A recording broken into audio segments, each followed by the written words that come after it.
ரவை வச்சு நல்ல சாஃப்டா சூப்பரான கேரமல் டீ கேக் எப்படி செய்யறதுன்னு பார்க்கலாம். இதுக்கு ஒரு மிக்ஸி ஜார்ல 1 கப் ரவை, 2 டேபிள் ஸ்பூன் சர்க்கரை சேர்த்து பவுடரா அரைச்சு ஒரு பாத்திரத்துல மாத்தி 3/4 கப் பால் சேர்த்து கலந்து எடுத்து வச்சிருங்க.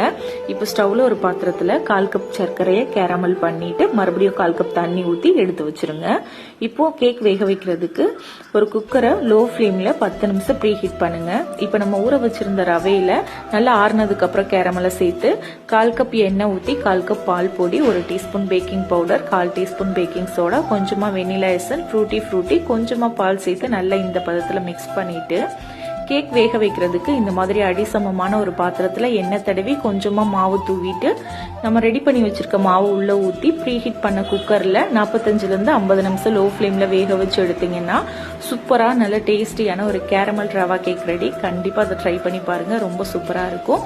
ஃபுல் வீடியோ யூடியூப் சேனல்ல இருக்கு, செக் பண்ணி பாருங்க.